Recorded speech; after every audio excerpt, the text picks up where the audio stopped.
I'm a non-vegetarian.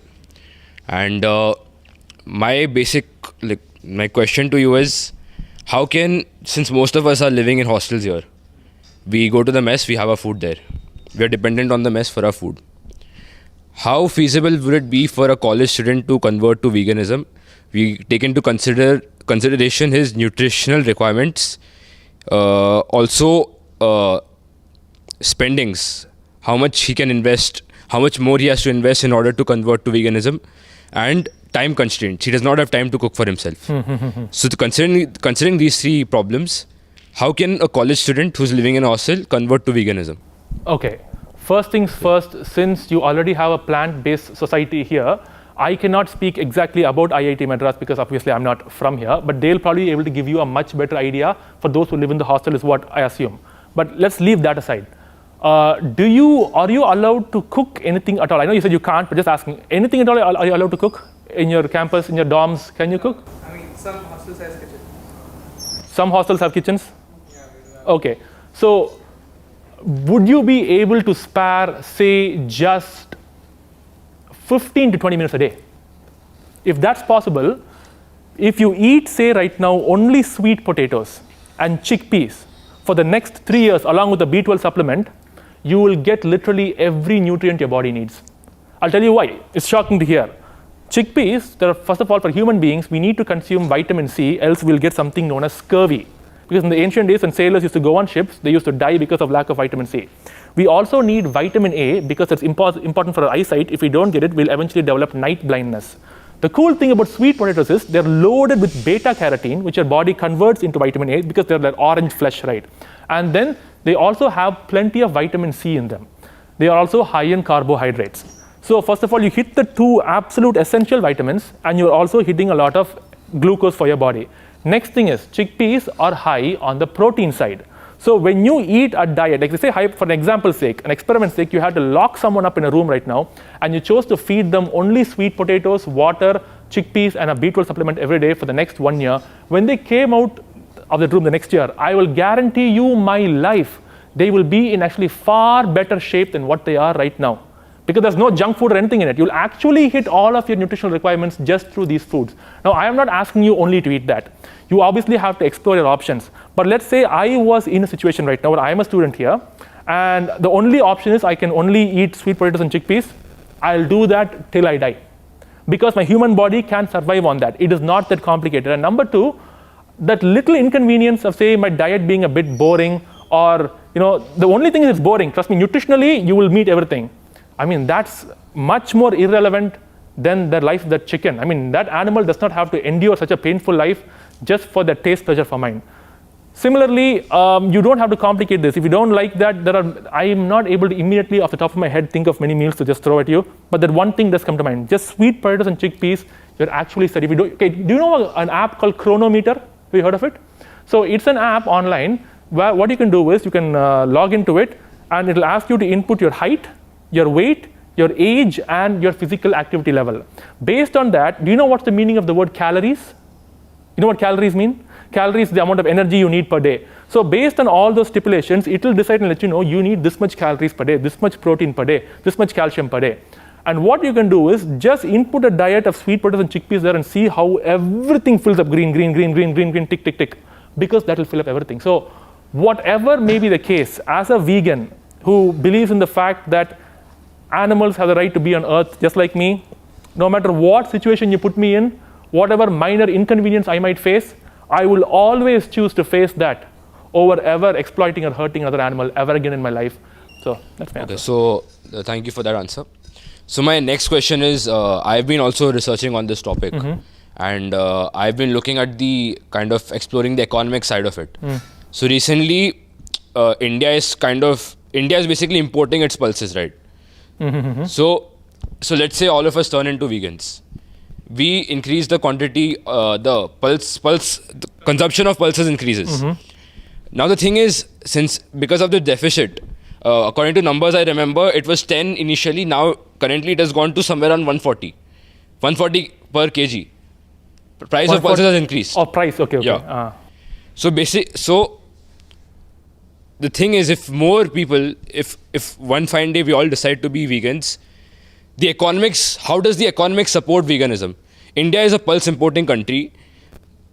Will people even be able to afford pulses to meet their protein requirements, which they are sacrificing because of not eating non-veg? Now, regarding the prices, understand that basic economics, the more the consumption of a product and the more widespread the consumption is, the prices usually go down. If, like you said, we move towards a vegan world right now, the government will realize that, oh my God, people right now are not eating much meat and dairy, they're eating more plants.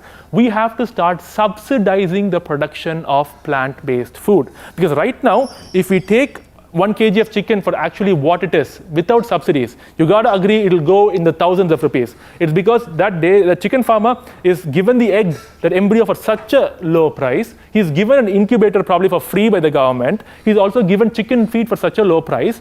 Even all the animal farmers who feed the cows and buffaloes these wheat, gram, and peanut cake, it's all given at such a reduced price. Why? Because our taxpayer money is used to subsidize this, because that is the major demand of society.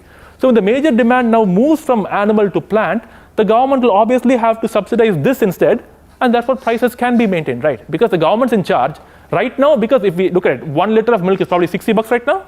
1 liter of milk, maybe 60 rupees should be, 60, 70 rupees. That's because they subsidize it. If they start subsidizing chickpeas and other dals, the price rates will go really down. But when will they start doing that? Only when there is a vast majority of us demanding that. And when will we start demanding? Only when we start changing. So yeah, things will work out in the end. Okay. So my third question is, I get it that you're not, the main fundamental problem here is the treatment of animals in places where meat is made, right? In a way, yes, you can say that. The treatment of animals. So why isn't this argument, why are we not trying to change the practices that are happening there, instead of, going up to non-vegetarians and, you attaching some form of shame in eating non-veg, right? So after this session, let's say I'm here, are all of you non-vegetarians? Are all of you vegetarians here? No, definitely not. Different people are from different backgrounds, but the act of eating non-veg is with every passing day becoming shameful. But shouldn't this reform be made in places of where the butchers are? Shouldn't practices be made more ethical? Like you're saying, let's say from maybe we can reduce the pain the animal feels when it's being butchered. You use anesthesia. You maybe supply CO2. These are few practices I've read about. Why don't we implement these in places where these animals are bred? Okay. We vegans are not fighting for that for the exact same reason human rights activists are not saying, please kill innocent civilians after giving them CO2 or after giving them anesthesia. For the same reason why, if in a court right now, we had someone who is, say, a child molester, and the judge is saying, I accuse you of what you did. But Your Honor, I made sure the child was unconscious. No, an act of evil is always evil, regardless of how we do it. It's not how we do the act of evil. It's that we do the act of evil. Eating meat in itself is not necessarily the condemnation here. The condemnation is that in order for you to get meat on your plate, it has to come from the body of an animal. Like, we cannot distance ourselves from the process, because if I am eating it right now, that means I am paying my money for the process, right? I cannot say I'm not a part of it. I am a part of it. So we are calling out the animal abuse happening there. If, say, tomorrow magically, like a fantasy world, like meat starts. Have you seen this movie called something cloudy with a meatball? Have you seen that movie Cloudy with a Chance of Meatballs? Okay, in that movie it rains meat from the sky. If that were to happen tomorrow, I have zero problems. I don't have a problem with you eating meat. But the meat we get right now in this world comes from animal exploitation. That I condemn. If tomorrow they manage to take out, like, say, just an animal serum and cultivate meat in a lab and you eat it, I have no problem. It's not the meat that's the problem. You get it right. It's the fact that an animal had to suffer for that. That is the problem. And regarding the use of the word shame, you are saying that there is more and more shame regarding meat consumption these days. Well, I am saying that it's the exact opposite if you look at the way the trend is going. I mean, there are so many meat shops opening up everywhere. I come from a vegetarian Tamil background, and I used to eat meat all my life up until 10 years ago. And I know plenty of vegetarians, even Jains I have seen, who are now moving over and eating meat. So I don't see much shame coming at all. And was there any particular part that I spoke here in this speech that made you feel like I'm shaming? Like, was there anything particular I said like that? No, nothing like really. that. So yeah, there is no shame. I think I understand that definitely touchy subject, okay? Food is a very personal thing, just like how religion and politics is. I won't go to my friend's house there and put my foot over another leg and then start speaking there about politics and condemning them, because if I did that, they'll say, get the hell out of my house. The whole point is that even food is very touchy, but this has to be brought up because there is a victim here. And the thing is that when we talk about veganism, we have to always keep the victim in mind. We cannot erase them. The chicken, the fish, the pig, the cow have to be kept in mind, and we have to think from their perspective. If I were a chicken, a pig, and a cow, if you were one, would you agree with what you're saying? That's the whole point. Let's use empathy and think from their position. That's it, man. Final question here will be, let's think from the perspective of a sportsman. Mm-hmm. How many athletes, or let's say people who protein consumption is more than the average human? Mm-hmm, definitely. How many examples are there of such people who are into veganism? Well, I can name a few. Of course, the sample size is small because the sample size of vegans in and of itself is small, right? But have you heard of Lewis Hamilton? 7-time Formula 1 racer, ethical vegan. Have you heard of Novak Djokovic, the tennis Wimbledon champion? Vegan.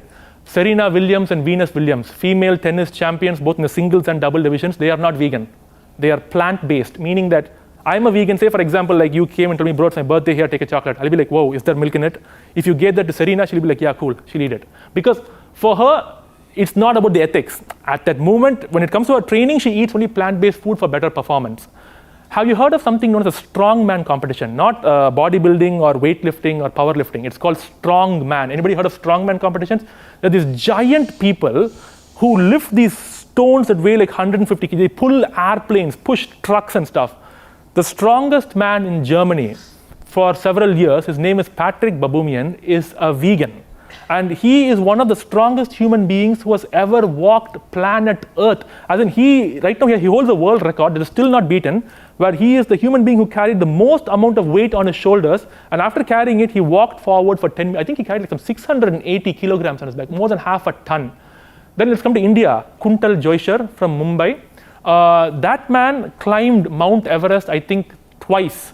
As a vegan, he went on top of Mount Everest and then he put the vegan flag just to show that, look, vegans can reach the top of Everest. So these are a few examples I can give. Just Google vegan athletes. There are a lot more. They do exist. I'm not saying that vegans have necessarily an advantage in athletics, but they do keep their ethics over their athleticism, and even then they still succeed in their sport. So that does exist. Thank you for your answers. Thank you so much.